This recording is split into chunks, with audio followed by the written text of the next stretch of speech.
Paano nga ba natin maiwasan ang pagkaputol ng timing belt sa ating mga sasakyan? Gaya na lang nito, waskag ang kahimtang ng pitaka. Siyempre, ganito lang yan mga kalagnot. Habang tumatakbo pa yung mga sasakyan ninyo, gaya nitong unit natin, Mitsubishi Montero, ayan, so silipin natin yung udo. Hindi ibig sabihin na ganito mababa pa yung udo ay safe pa to.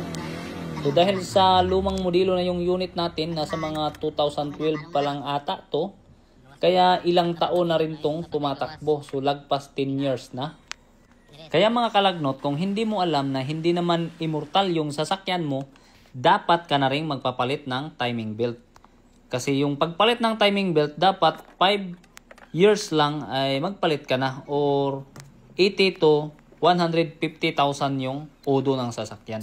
So depende pa rin yan kung ilang taon na yung sasakyan nyo, kahit na nakapark lang yan. Kasi alam nyo naman yung belt na magiging marupok din yan pag tumagal na. Kaya kung ikaw ay gustong magtipid at gustong mag DIY sa sasakyan mo, so sundan mo lang tong video natin na to. Ayan, so kailangan mo lang baklasin lahat ng mga nakakabit na parts dito sa harapan para matanggal yung timing belt natin. Ayan, so ganito karami yung dapat nating palitan sa ganitong klaseng sasakyan at ganitong klaseng model. So hindi lang timing belt yung dapat palitan, itong dalawang timing belt na to, hindi to sapat. Pati na rin tong mga bearing na to, ng mga chichiba-chiba na to, dapat natin tong palitan. Ayan, so meron naman tayong nabibili nito ng mga parts. So bali 4 na bearing yung papalitan natin.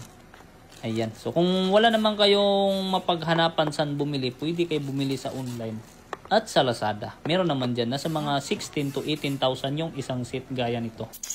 At kung hindi nyo alam, ang pangalan dito ay timing belt kit lang naman. Ayan, so fast forward na tayo. Tapos nang maikabit lahat yung mga bearing na mga chichiba-chiba na yan, ay ibalik na natin yung timing belt. So diskartihan nyo na lang kung paano nyo ikabit, kasi mahirap mag-tutorial sa mga nanonood lang sa video.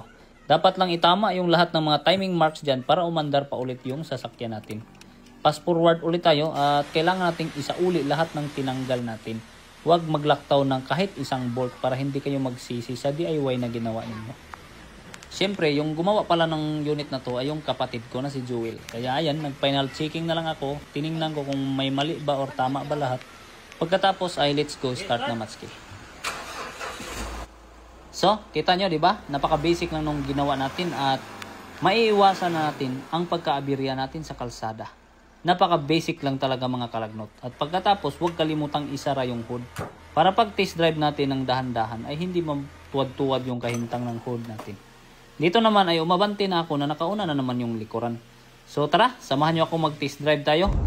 Siyempre, pag bagong kabit ng timing belt ay biritin natin ng tulo ng konti para malaman kung tumikalbong ba yung kahintang. Thank you. God bless.